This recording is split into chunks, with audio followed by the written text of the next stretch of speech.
Hi folks, and welcome back to Meaningful Money.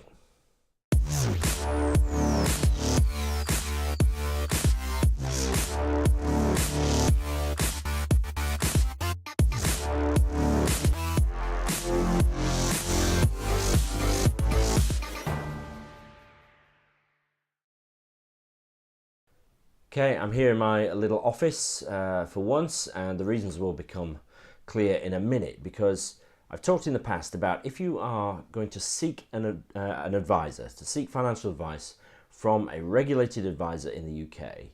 I've talked about ways you can find that particular advisor, different websites you can use to search and things like that.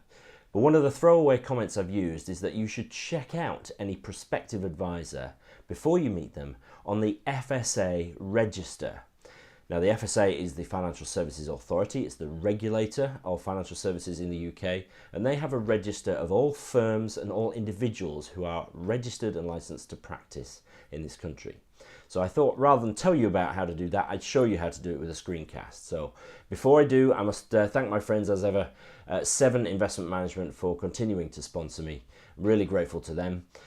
So without further ado, let's dive in and have a look at the FSA register. Okay, here we are at the homepage of the FSA register. And if I scroll down here, you can see there are two ways to search. The first is via the firm search, and the second via individual. So you can either search for the company you're thinking of working with or the individual advisor. So let's click first of all into the firm search.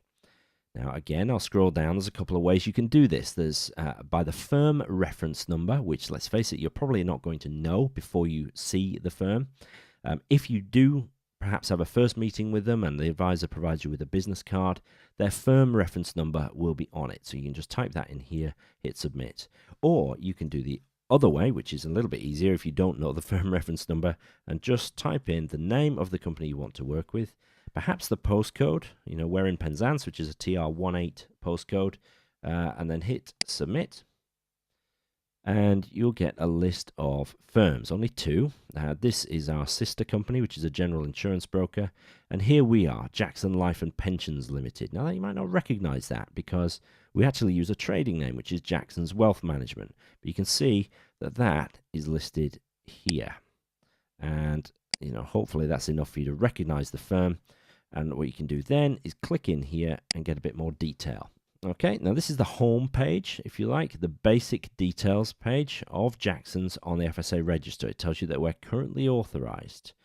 Tells you our address, phone number and email address, things like that, website.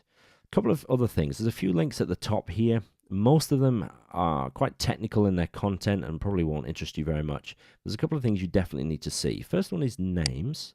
And this will show you any other names used by that firm. So you can see here that we used to go by Jackson Financial Services and also Jackson Life and Pensions Limited. But our current trading name is Jackson's Wealth Management.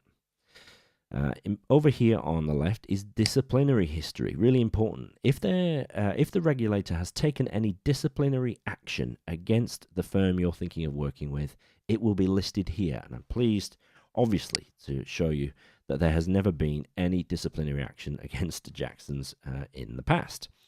Now, finally, you can click on individuals up here, and it'll give you a list of the currently authorized advisors or sort of regulated staff of that company. So you can see here I am. The first thing you can see is that my middle name is Benedict. So thank you, Mr. FSA, for making that public. And thank you also to my mum and dad for having a sense of humor. So if I click through to that, you'll see my homepage. Now, I'm just going to stop there and go back here to the homepage of the register itself and show you the other way you can search. Last time we searched by a firm. Now we're going to search by individuals. And again, there's two ways, either by individual reference number. Every advisor has their own unique reference number, or more logically, by name. So if I put my name in here and click submit, oops, there we go. You get a list of matches. Now you can see there's lots of advisors whose surname ends with an S, but I am a rare breed indeed. My surname does not end with an S, and that's me at the top there, and we're back at the same place.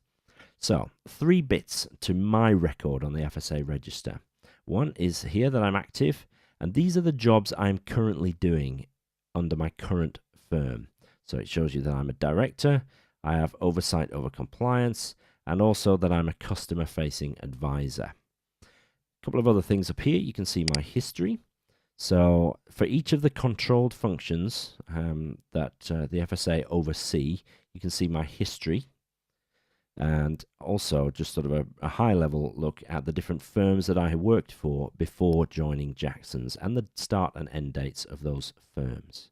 And then finally at the top, my disciplinary history. And again, no disciplinary history. I'm clean as a whistle. So hopefully that's helpful. You can search via firm or individual, check out whether the firm or advisor you're thinking of working with is of good standing with the regulator, and make sure that they're currently active. Hope that's useful. Let me know if you have any questions. Thanks for watching, and I'll see you next time.